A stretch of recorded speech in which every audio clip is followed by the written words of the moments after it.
Welcome to Coding Sprint. तो दोस्तों आ गए एक और नए वीडियो के साथ। और आज की इस वीडियो में हम लोग डिस्कस करने वाले हैं एक बहुत ही इंटरेस्टिंग सा क्वेश्चन जिसमें आपको बहुत मज़ा आने वाला है। तो वीडियो को पूरा एंड तक देखिएगा। चलिए स्टार्ट करते हैं। तो सबसे पहले समझ लेते हैं कि क्वेश्चन क्या है। मान लीजिए मैं यहाँ पर कोई स्ट्रिंग एंटर करता हूँ। मान लीजिए मैं लिखता हूँ हेलो गाइस। तो क्या क्या आउटपुट आ रहा है? तो यहाँ पर आउटपुट क्या आ रहा है? देखिए यहाँ पर आउटपुट ये आ रहा है कि आपका जो स्ट्रिंग है वो पूरा रिवर्स हो जा रहा है। लेकिन इस स्ट्रिंग जो मैंने रिवर्स किया है उसमें एक अंतर है। नॉर्मली अगर आप स्ट्रिंग को रिवर्स करेंगे और जो आउटपुट में है उसमें एक अंतर है। आपको अगर वो दिख रहा है तो आप कमेंट कर हमको बताइए कि इसमें क्या डिफरेंस है। चलिए मैं बताता हूँ यहाँ पर क्या है। यहाँ पर डिफरेंस ये है, अगर मान लीजिए आप नॉर्मली इसको रिवर्स करेंगे तो आपका गैप आएगा 4th इंडेक्स पर। लेकिन यहाँ पर क्वेश्चन में ये है कि आपका जो गैप यूज़र दे रहा है जिस पोजीशन पर, उसी पोजीशन पर गैप आना चाहिए और बाद बाकी जितना भी कैरेक्टर है वो नॉर्मली रिवर्स फॉर्म में आना चाहिए। तो ये हम लोग कैसे करेंगे? चलिए उसको देख लेते हैं कि हम लोग ये कैसे करने वाले हैं। सबसे पहले हम लोग क्या करेंगे कि हम लोग इस पूरे जो स्ट्रिंग जो यूज़र इनपुट कर रहा है उसमें से सारे गैप को हटा देंगे और इस स्ट्रिंग के हर एक कैरेक्टर को रिवर्स फॉर्म में एक स्ट्रिंग अलग से स्ट्रिंग में स्टोर कर लेंगे। जैसे कि SYUGOLLEH गैप को हटा देंगे और उसको एक अलग से स्ट्रिंग में स्टोर कर लेंगे। ठीक है। उसके बाद क्या करेंगे, हम लोग नॉर्मली एक और लूप चलाएंगे और नॉर्मली ट्रैवर्स करते रहेंगे और चेक करेंगे कि जो पोजीशन पे हम लोग पहुँचे हैं, जो इंडेक्स पे हम लोग पहुँचे हैं, क्या उस पे गैप है। अगर गैप मिल जाता है तो हम लोग गैप वहाँ पर डाल देंगे। जो हम लोग स्ट्रिंग यहाँ पर इसको प्रिंट कर रहे हैं उसको भी हम लोग एक वेरिएबल में ही रखने वाले हैं। तो जब भी हम लोग को नॉर्मली ट्रैवर्स करने पर कोई गैप मिलता है तो हम लोग उस जगह पर गैप डाल देंगे और बाकी उसके बाद हम लोग जो रिवर्स स्ट्रिंग लिए हैं गैप को रिमूव करने के बाद उसको नॉर्मली कैरेक्टर वाइज हम लोग उस नए वाले स्ट्रिंग में जिसको हम लोग यहाँ पर प्रिंट करा रहे हैं उसमें डालते चले जाएंगे। तो चलिए आइए मैं कोड में दिखा देता हूँ कि इसको कैसे किया है मैंने। तो यहाँ पर मैंने 3 वेरिएबल लिया है, एस पी टेम्प। ठीक है। यहाँ पर एस वेरिएबल में स्टोर होने वाला है आपका जो यूज़र इनपुट देगा। जैसे कि हेलो गाइस, तो वो एस में स्टोर होगा। और पी में स्टोर होगा जो कि आउटपुट में आने वाला है।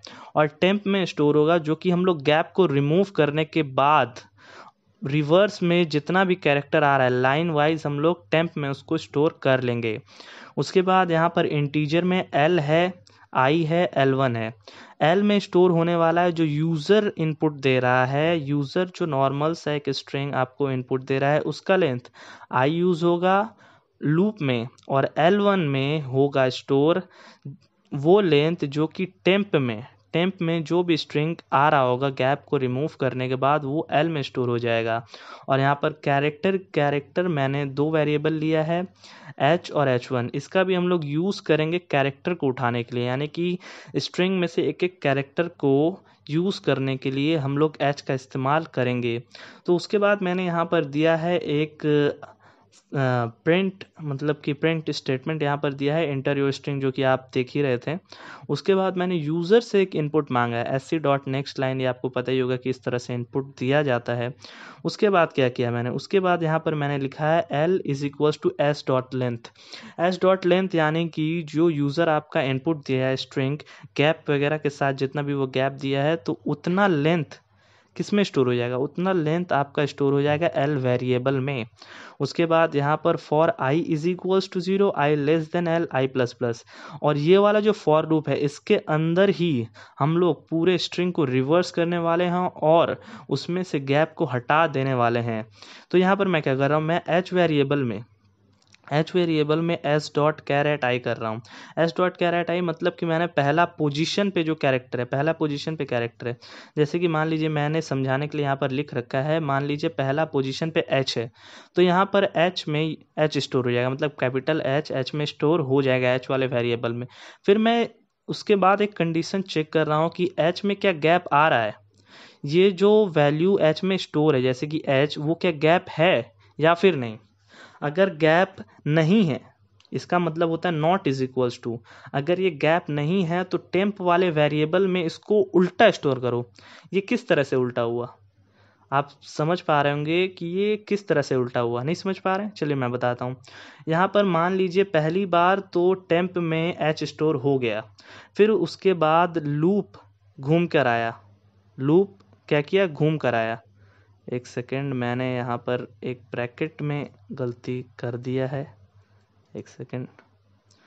यहाँ पर लूप क्या हुआ, लूप आया घूम कर, लूप वापस से घूम कर आया और फिर चेक किया कि जो फर्स्ट वाला इंडेक्स है, मतलब नंबर 1 इंडेक्स जो सेकंड पोजीशन है ई पे, वो क्या गैप है, वो गैप नहीं है। तो टेम्प में एच प्लस टेम्प कर रहा है। एच में क्या स्टोर है, ई स्टोर है। टेम्प में क्या स्टोर है, एच स्टोर है, कैपिटल एच। तो आप देख पा रहे हैं कि ई एच ऐसे स्टोर हो रहा है। फिर उसी तरह से घूम कर जाएगा और चेक करेगा कि ये वाला जो पोजीशन है, थर्ड वाला पोजीशन यानी कि सेकंड इंडेक्स पे जो एल है वो गैप के बराबर है कि नहीं। फिर उसके बाद एल को आगे ले आएगा, एल ई एच ऐसे हो जाएगा। और इसमें अगर बीच में मान लीजिए कोई गैप मिलता है किसी इंडेक्स पे, उसको उसको किसी इंडेक्स पे अगर कोई गैप मिल रहा है तो वो क्या करेगा कि उसको टेम्प में स्टोर नहीं करेगा। यहाँ पर उसके बाद मैंने L1 में इस लेंथ को कैलकुलेट कर लिया है, टेम्प डॉट लेंथ को, ठीक है।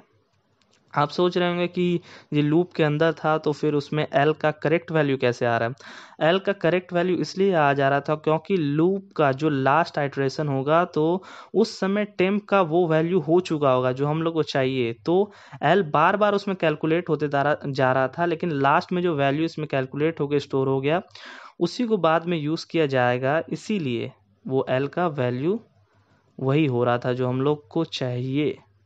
उसके बाद यहाँ पर मैंने एक फॉर लूप चलाया और इसी में मेन काम होने वाला है कि कैसे हम लोग इस चीज़ को सेट करेंगे। यहाँ पर h1 मैंने लिया है ताकि क्लियर रहे, यहाँ नहीं तो हम लोग h को भी यूज़ कर सकते थे, लेकिन h1 लिया ताकि थोड़ा क्लैरिटी बना रहे। h1 is equals to S dot char at I. S dot char at I मतलब क्या, मैं नॉर्मली ट्रैवर्स कर रहा हूँ एक एक करके, H E L L O फिर गैप फिर जी यू आई एस। तो एच में पहली बार में आ रहा है एच, फिर उसके बाद आ रहा है ई, फिर एल, फिर एल, फिर ओ, फिर ऐसे करके मैं ट्रैवर्स कर रहा हूँ।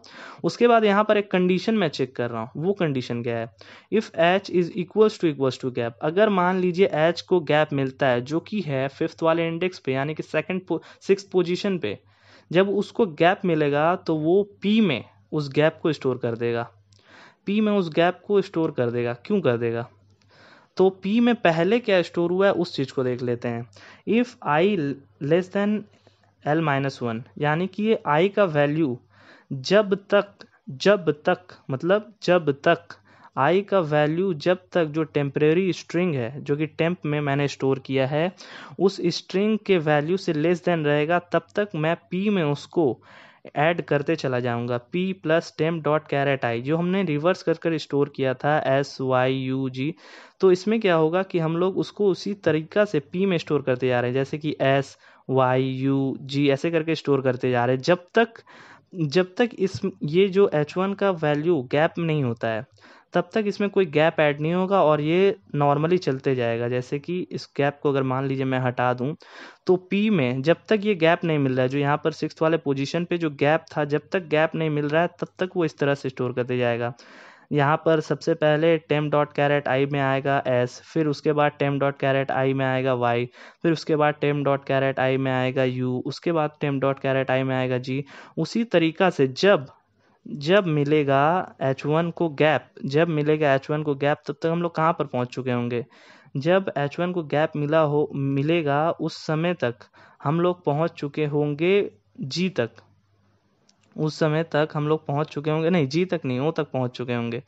तो ओ के बाद एक वो गैप डाल देगा, ओ के बाद वो एक गैप डाल देगा, फिर वापस से नॉर्मली जैसा जैसा कैरेक्टर है वैसा वैसा पी में हम लोग ऐड करते चलेंगे जाएंगे और उसके बाद हम लोगों को अपना जो आउटपुट है जो हम लोग को चाहिए वो हम लोग को प्रिंट होकर मिलेगा। यहाँ पर जो एक और गैप आ रहा था उसको हटा देते हैं, तो यहाँ पर देख लेते हैं कि अब आउटपुट क्या आ रहा है।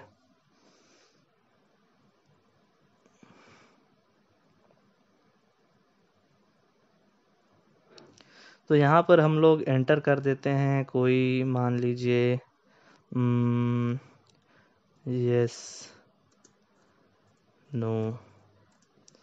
तो यहाँ पर देखिए ओ एन एस, उसके बाद एक गैप आ रहा है, उसके बाद EY। तो जो गैप है वो उसी इंडेक्स पे है जिस इंडेक्स पर यूज़र ने इनपुट किया था। तो आशा करता हूँ कि आपको ये वीडियो में बहुत मज़ा आया होगा और आपने कुछ सीखा होगा इस वीडियो से। अगर आपको ये वीडियो पसंद आया है तो वीडियो को लाइक कर दीजिए और चैनल को सब्सक्राइब कर दीजिए और वीडियो को जितना हो सके शेयर करिए। मिलते हैं अगली वीडियो में।